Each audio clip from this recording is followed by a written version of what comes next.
These 4 victims are the latest set of claimants who successfully scaled the DNA test administered by the Healthcare Meningitis Trust Fund, which was set up by Pfizer and the Kano State Government to execute the out-of-court settlement deal reached in 2009.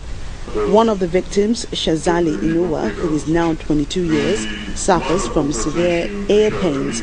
He was compensated with a sum of $148,750, while 23-year-old Rabiu Issa, who has infirmities in his legs, received $122,500. Another victim, Rabiu Zakari, 28, who also suffers from leg pains, received $105,000, with $87,500 going to 23-year-old Abubakar Ahmad Umar, who has a mental disorder allegedly caused by the clinical trials run by Pfizer 15 years ago. For victims of the 1996 Trovan clinical trials, the payment came as a huge relief. We're grateful to God for what is happening. Even though money cannot replace what was damaged in the life of my son, this payment will help us to rebuild our lives and help us move on. I have severe pains in my ear right from the time I was a small boy. With this money, my mother can get me better medication and food for me and my brothers.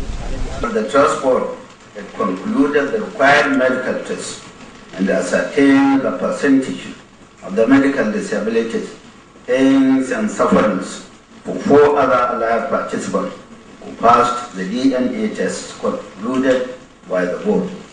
While he further disclosed that the results of the second DNA test administered on 191 claimants indicated that 6 more participants were successful.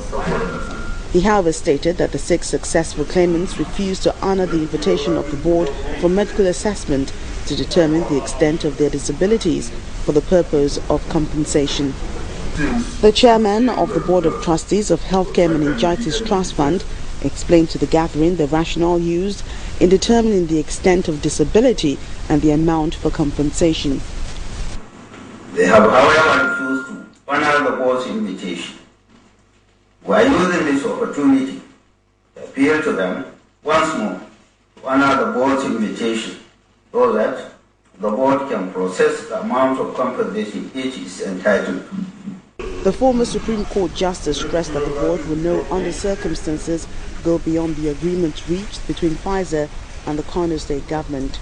He said a subcommittee made up of medical experts has been constituted to analyze the DNA results and review all relevant documents with a view towards identifying more qualified claimants based on the out-of-court settlement agreement.